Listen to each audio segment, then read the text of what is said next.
Hi everyone, welcome to my channel. ತಮ್ಮೆಲ್ಲರಿಗೂ ನಮ್ಮ ಚಾನಲ್ಗೆ ಸ್ವಾಗತವನ್ನು ಕೋರುತ್ತಾ ಇಂದಿನ ವಿಡಿಯೋದಲ್ಲಿ ತಮಗೆ ನವೋದಯ ವಿದ್ಯಾಲಯ 2025ರ ಸೆಲೆಕ್ಷನ್ ಹೇಗೆ ಮಾಡುತ್ತಾರೆ ಹಾಗೂ 2025ರ ನವೋದಯ ರಿಸಲ್ಟ್ ಯಾವಾಗ ಬಿಡುಗಡೆ ಆಗುತ್ತೆ ಎಂಬುದನ್ನು ಇವತ್ತಿನ ವಿಡಿಯೋದಲ್ಲಿ ತಿಳಿಸ್ಕೊಡ್ತೀನಿ. ಅದಕ್ಕೂ ಮೊದಲು ನೀವು ನಮ್ಮ ಚಾನಲನ್ನು ಮೊದಲ ಬಾರಿಗೆ ನೋಡ್ತಾ ಇದ್ದೀರಿ ಅಂದರೆ ತಾವೆಲ್ಲರೂ ಕೂಡ ನಮ್ಮ ಚಾನಲನ್ನು ಸಬ್ಸ್ಕ್ರೈಬ್ ಆಗಿ ಅದೇ ರೀತಿಯಾಗಿ ಬೆಲ್ ಐಕನ್ ಕೂಡ ಪ್ರೆಸ್ ಮಾಡಿ. ಈ ವಿಡಿಯೋ ಮಾಡುವ ಉದ್ದೇಶ ನಿಮಗೆ ಉಪಯುಕ್ತ ಹಾಗೂ ವಾಸ್ತವ ಮಾಹಿತಿಯನ್ನು ಒದಗಿಸುವುದಾಗಿದೆ. ನಿಮಗೆಲ್ಲ ಗೊತ್ತಿರುವ ಹಾಗೆ ನವೋದಯ ಪರೀಕ್ಷೆ 2025 ಈಗಾಗಲೇ ಜನವರಿ 18ರಂದು ಮುಕ್ತಾಯಗೊಂಡಿದೆ. ಇದೀಗ ರಿಸಲ್ಟ್ಗಾಗಿ ನಾವೆಲ್ಲ ಕಾಯ್ತಾ ಇದ್ದೀವಿ. ನಿಮಗೆಲ್ಲ ತಿಳಿದಿದೆ, ಅತಿ ಹೆಚ್ಚು ಕಾಂಪಿಟೇಷನ್ ಇರುವಂಥ ಪರೀಕ್ಷೆ ಅಂದರೆ ಅದು ನವೋದಯ ಪರೀಕ್ಷೆ ಆಗಿದೆ. ಉದಾಹರಣೆಗೆ ನೀಡುವುದಾದರೆ ಈ ವರ್ಷ ದೇಶಾದ್ಯಂತ ಅಂದಾಜಾಗಿ 50 ಲಕ್ಷ ಸಮೀಪ ವಿದ್ಯಾರ್ಥಿಗಳು ಪರೀಕ್ಷೆಯನ್ನು ಬರೆದಿದ್ದಾರೆ. ಕರ್ನಾಟಕದಲ್ಲಿ 2.5 ಲಕ್ಷಕ್ಕೂ ಹೆಚ್ಚು ವಿದ್ಯಾರ್ಥಿಗಳು ಪರೀಕ್ಷೆಯನ್ನು ಬರೆದಿದ್ದಾರೆ. ಎಲ್ಲ ಪೋಷಕರು ತಮ್ಮ ಮಕ್ಕಳು ನವೋದಯ ಪರೀಕ್ಷೆ ಪಾಸಾಗಬೇಕು, ಆಯ್ಕೆಯಾಗಿ ಶಿಕ್ಷಣ ಕಲಿಯಬೇಕು ಅನ್ನೋ ಕನಸನ್ನು ಕಾಣ್ತಾ ಇರ್ತಾರೆ. ಆದ್ದರಿಂದ ಎಲ್ಲ ಪೋಷಕರು ಅರ್ಜಿ ಸಲ್ಲಿಸಿ ತಮ್ಮ ಮಕ್ಕಳನ್ನು ಪರೀಕ್ಷೆ ಬರೆಸಿರುತ್ತಾರೆ.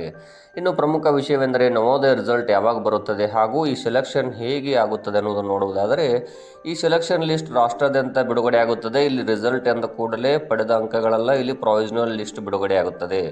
ಹಾಗಾದರೆ ಈ ಸೆಲೆಕ್ಷನ್ ಅಥವಾ ಆಯ್ಕೆ ಪಟ್ಟಿಗೆ ಅನುಸರಿಸುವ ಮಾನದಂಡಗಳೇನು ಎನ್ನುವುದನ್ನು ನೋಡುವುದಾದರೆ, ಮೊದಲನೆಯದಾಗಿ ಮೀಸಲಾತಿ ನೋಡಿ. ಇಲ್ಲಿ ಜಿಲ್ಲೆಯ ಕನಿಷ್ಠ 75ರಷ್ಟು ಸೀಟುಗಳನ್ನು ಜಿಲ್ಲೆಯ ಗ್ರಾಮೀಣ ವಿದ್ಯಾರ್ಥಿಗಳಿಗೆ ಪರಿಗಣಿಸಲಾಗುತ್ತದೆ.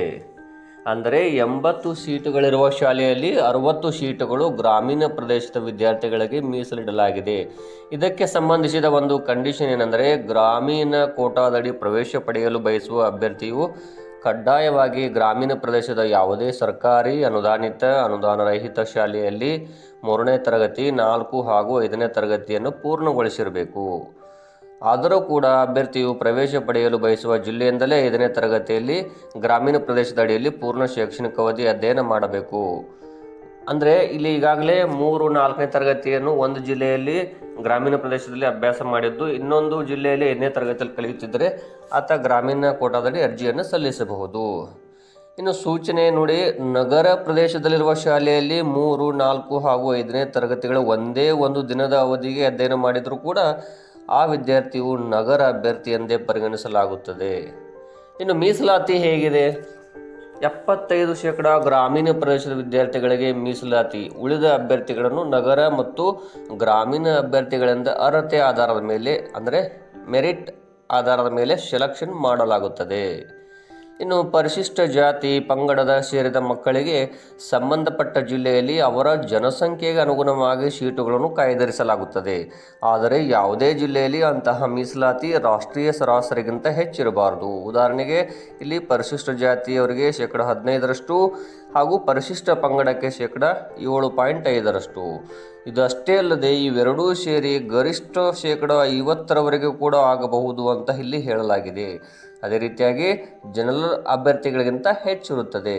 ಉದಾಹರಣೆಗೆ 80 ಸೀಟುಗಳಿದ್ದಲ್ಲಿ ನಿಯಮಾನುಸಾರ 12 ಸೀಟುಗಳನ್ನು ಪರಿಶಿಷ್ಟ ಜಾತಿಯವರಿಗೆ ಮತ್ತು 6 ಸೀಟುಗಳನ್ನು ಪರಿಶಿಷ್ಟ ಪಂಗಡದವರಿಗೆ, ಇನ್ನು ಉಳಿದ 22 ಸೀಟುಗಳನ್ನು ಇಲ್ಲಿ OBC ವರ್ಗದವರಿಗೆ ಮೀಸಲಿಡಲಾಗಿದೆ. ಅಂದರೆ ಇನ್ನು OBC ಅವರು ಕೇಂದ್ರ ಪಟ್ಟಿಯ ಪ್ರಕಾರ 27% ಮೀಸಲಾತಿಯನ್ನು ಒದಗಿಸಲಾಗಿದೆ. ಅಂದರೆ SC ಮತ್ತು STಗಿಂತ ಹೆಚ್ಚು.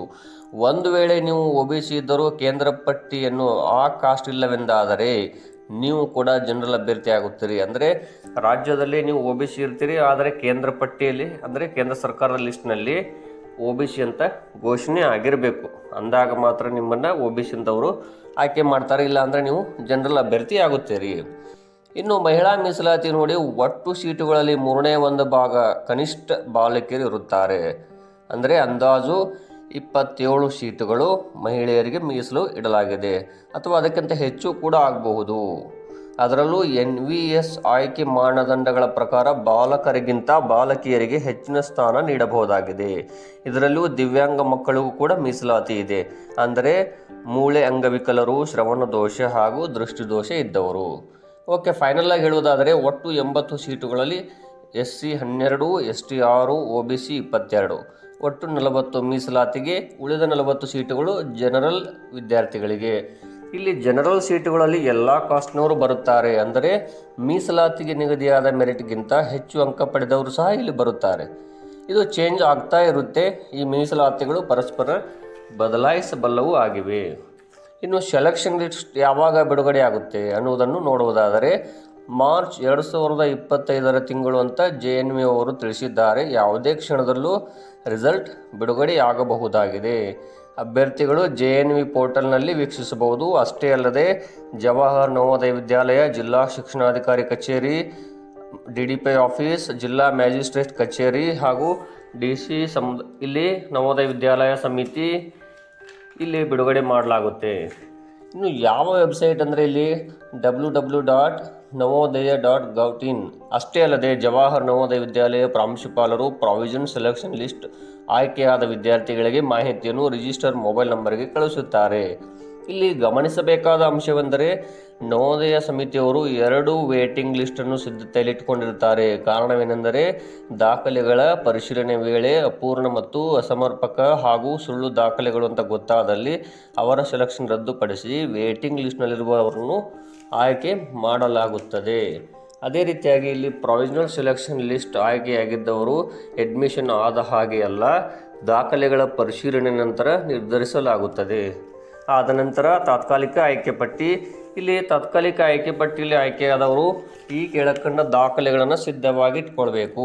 ಇಲ್ಲಿ ಬರ್ತ್ ಸರ್ಟಿಫಿಕೇಟ್ ಮತ್ತು ವಾಸಸ್ಥಳ ಪ್ರಮಾಣ ಪತ್ರ ಅಥವಾ ವಿಳಾಸದ ಪುರಾವೆಯಾಗಿರಬಹುದು, ಆಧಾರ್ ಕಾರ್ಡ್, ಇಲ್ಲಿ ತಂದೆ ತಾಯಿ ವಿದ್ಯಾರ್ಥಿ ಆಧಾರ್ ಕಾರ್ಡ್ ಮತ್ತು ಸ್ಟಡಿ ಸರ್ಟಿಫಿಕೇಟ್ ಹಾಗೂ 4 ಮತ್ತು 5ನೇ ತರಗತಿ ಸಹಿತವಾಗಿ ಇಲ್ಲಿ ಮೆಡಿಕಲ್ ಫಿಟ್ನೆಸ್ ಸರ್ಟಿಫಿಕೇಟ್, ಜಾತಿ ಮತ್ತು ಆದಾಯ ಪ್ರಮಾಣ ಪತ್ರ ಹಾಗೂ ವಿಶೇಷ ಚೇತನ ಪ್ರಮಾಣ ಪತ್ರ ಮತ್ತು TCಯನ್ನು ಅಂದರೆ ಅಂತಿಮವಾಗಿ ಫೈನಲ್ ಸೆಲೆಕ್ಷನ್ ನಂತರ TC ಕೂಡ ತೆಗೆದುಕೊಂಡು ಸಿದ್ಧತೆಯಲ್ಲಿ ಇಟ್ಕೋಬೇಕು.